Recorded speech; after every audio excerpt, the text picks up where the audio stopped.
This is Chicago's Morning Answer with Dan Proft and Amy Jacobson on AM 560. The Answer.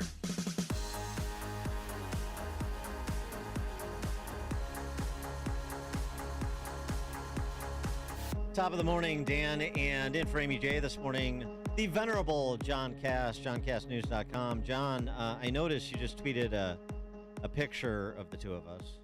Yes, that you took without my authorization. Because you wanted, I think you wanted money or something to sell autographs. I'm not paying for it. I'm like Pete Rose in this. If you come in, you have to buy a piece of memorabilia. I'll sign it, then I'll take a picture. Right. Yeah. Like Michael Jordan. Yeah. No, but I just was looking at this and I was struck by how much I am the spitting image of Leo DiCaprio in Blood Diamond. I mean, it's eerie. Don't you think? TIF. This is Africa. This is Africa. All right. Jobs numbers you heard on the news are out for the month of July. Not that they mean much. Great news. Fewer jobs created than expected, and fewer people are working. It's going exactly as Jay Powell has planned. Wonderful. Can we just get to the recession fast and get it done? There is no recession. There's not going to be a recession. I mean, not for rich people like you.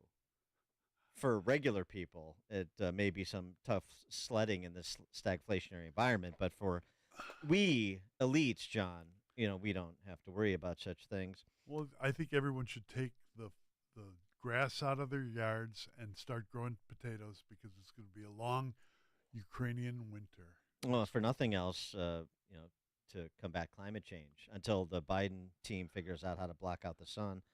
For more on this, Jim Perry joins us, founder, CIO, Perry International Capital Partners, LLC. Jim, thanks for joining us. Appreciate it. Good morning, Dan and John. Hey, Jim.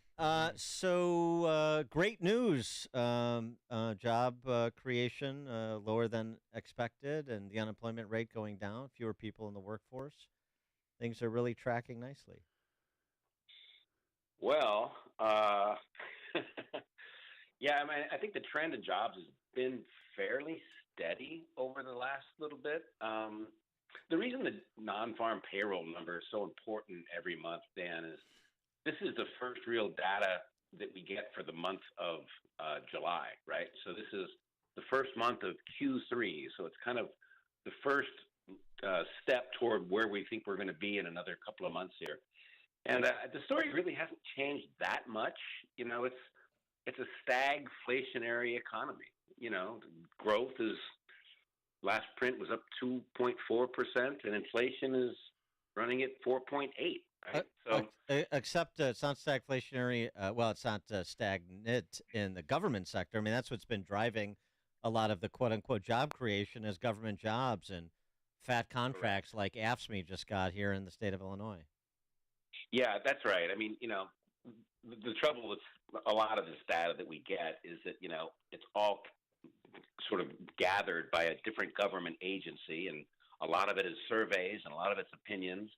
So it's hard to kind of make a real legitimate judgment on the pace of the economy at any given day or week because the numbers come in. But the non-farm payroll numbers really don't pick up what's happening on the wage side of things. And to your point, government always is the source of inflation. It's what they do with wages and contracts and money printing. And when inflation starts going up, there's only one thing that can happen, and that is that the Fed's got to throw a wet blanket on it. And just to be specific, what is going on with wages that people actually care about, regular people? Right. Well, again, we get data from a variety of different sources, but if you look at the Fed, right, they have a wage tracker. And I don't know if their numbers are any better than anybody else's, but at least they're consistent, even if they're consistently wrong. But right now, according to the Atlanta Fed, wages are going up at 6%, 6.2%. And that's a lot, that's wages are going up faster than inflation right now. And this is what Powell's been talking about for 18 months. He's worried about it. Well, but the flip side, obviously, for those that are deriving wage increases higher than inflation is they're their purchasing power is no longer being diminished, and uh, so I mean that's a good, and it also sort of speaks to a tight job market where employers are having to pay more to secure the workers they need, doesn't it? Yeah, that's right. I mean, the labor force participation rate is 62.6%. That's, the percentage of people who are eligible to be working, ages kind of, 16 to 65. There's a gap of 40% of those people. They're not working. So when you've got demand picking up in the service sector by people who do have discretionary income, the businesses that cater to that, they're paying up for wages because they want their businesses to hum. And so, given that wages are outpacing inflation and inflation has come down a bit, are we done with rate hikes from the Fed for the rest of the year? Are they going to hold serve now? Um, Interesting question, and it's $1 million one. I was asked that question during a series of meetings I had a couple weeks ago, and the trouble with that is that we haven't seen a wage inflation or an inflationary trend like this since the 70s. And what scares me about it is that a lot of the commentators and strategists that talk about this stuff say this is nothing like the 70s because we didn't have cost of living adjustments and oil going up. And I kind of go, well, yeah, we kind of do. I mean, you look at some of these contracts that are being written for the most important sectors of the economy, the ones that keep it going. So you've got healthcare professionals, nurses, and pilots, and truck drivers, and train operators, and longshoremen. I mean, these guys are getting 2 and 3 and 4 year contracts that are paying them. Pilots are getting 21% a year for the next 4 years. And these are big numbers. So I think that the sector of the economy that is inflating the most is the service sector of the economy, because we're still trying to normalize after this pandemic, and we really don't know how strong it's going to be. But my fear is that we're going to be higher for longer in rates. And, you could see a 7% Fed funds rate in another year if this inflation stuff doesn't come down. So who are we going to blame besides Steve the pilot and all these other pilots that I know? The government. The government's always a source of inflation, John. I mean, it's the amount of liquidity that's in the financial system. The budget deficit's going to be $34 trillion by the end of this calendar year, up from kind of 31 and a half. And that's $3.5 trillion worth of deficit spending. That's inflationary, It's Then you look on top of it. yeah. Oh, sorry, go ahead. No, I mean it's Uncle Milty, right? Yeah. It is always a monetary phenomenon, inflation. And Well, that's right. and speaking of that, and speaking of the that we're piling up that you were just detailing, and all the funny money still sloshing around. The one thing that could rattle the market, apparently, we found it this week when Fitch downgraded America's debt. That's the one thing that could give anybody in the exchanges some pause, it seems. Yeah, I mean, that's right. I found it kind of ironic, I mean, we've known about deficit spending for, 20 years, and the amount of outstanding government debt that we have, and even corporate debt and household debt, has been rising steadily. And then you get sort of this blowback from all these sort of minders in Washington saying, oh, we can't believe that Fitch did this. And, in the short term, going from a AAA to a AA really isn't going to affect things that much. But in the long term, this is just another notch in the belt that says the bond market, back in '94 when Hillary Clinton tried to push the first health care bill through, the bond vigilantes came out and said, you guys got to stop your spending. And we saw this in the UK, last summer. So at some point here, the bond market's going to say, hey, you guys, you can't keep spending money you don't have because it's inflationary and it's going to slow the economy and it's going to hurt the average household in this country. So I think it's a good thing that there was a shot across the bow. In the short term, I don't think it's really going to affect the dollar and interest rates that much. But cumulatively, the idea that inflation's not coming down right now and rates have to go up to kind of thwart it to get this labor market back in balance, eventually that's going to impact demand and equity prices. Well, I mean, the Fitch rating downgrade is so interesting because these rating agencies are usually captured by those they rate, and this is why they were a little slow on the uptake with the housing bubble bursting back 15 years ago, right?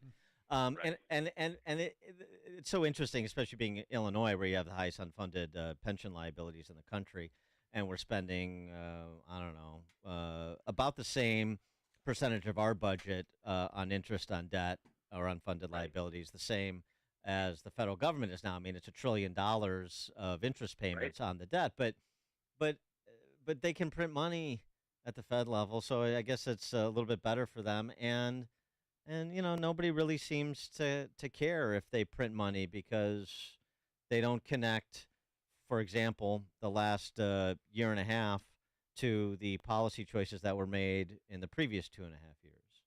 Right, right. I mean, the dollar gets it first, right? And the dollar's still been fairly strong. And the reason for that is, on an international trade basis, it's really about the euro and the yen. And luckily for us, Europe and Japan have worse fiscal situations than we do. What does make it more problematic is that our numbers are just so much bigger. I mean, people forget, $34 trillion. I mean, you're talking about, 1,000 billion, right? Is a trillion. That's people kind of lose sight of what does 34 trillion mean? It's like, we don't have enough output in this economy to pay this money back, and eventually, things will have to kind of get real. I don't know how long that takes. I don't think it's now. I think the economy's still going to grow this year, and I think it's still going to inflate this year. And I think that means that the average household is still going to be behind the inflation wave. But you're still going to see positive market returns for the rest of this calendar year. You expect. Well, I think so. I mean, if you look at the S&P 500 as kind of the most liquid benchmark for global risk, we had a high print in the S&P 500 in January of 2022, right? And right now, we're only 6% below that level after this really strong first half of the year here. That's expensive. And if some of these companies start getting some price pressures too, I mean, all of a sudden, food prices are going up again. I just saw this morning that some of these container ship rates are starting to go back up again. And everybody knows that gasoline prices are going up again. So if you start getting another push on higher prices of inputs, right, for the American economy, you're going to see a profit margin slow down at the S&P 500 level. So I think that's what we have to be watching for. We have to be very, very vigilant on that. Just looking at Fortune 500, I took a notice of this op-ed by some functionary at BlackRock, one of Larry Fink's henchmen, about how they're giving investors a say these days since they've gotten so much pushback on ESG. Now they're at least pretending to be responsive to that and offer some changes in proxy voting, such that as the top line suggests, we're going to give investors a say. We're not trying to mandate anything, force feed anything. What's your take on BlackRock and Vanguard? What this,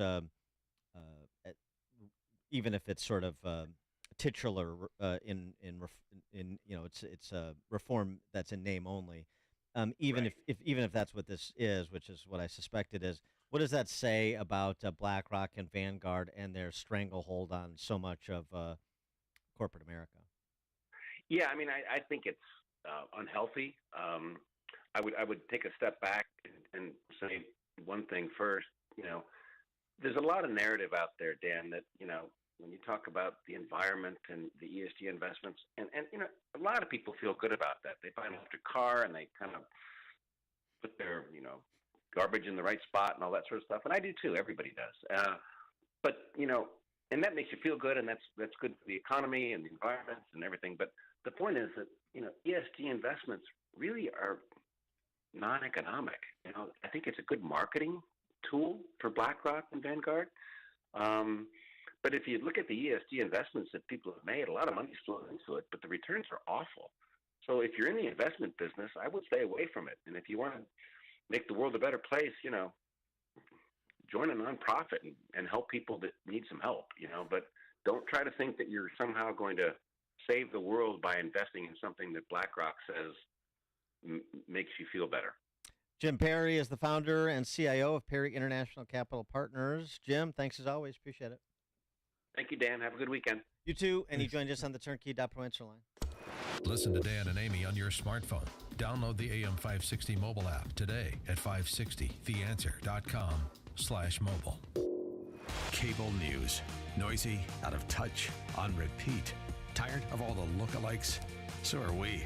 Salem News Channel is here to change the game. Streaming 24/7, free on your TV with the greatest collection of conservative voices. Home to Dinesh D'Souza, Andrew Wilkow, Brandon Tatum, and more. Like you, we say what's wrong and what's right. Unfiltered and unapologetic.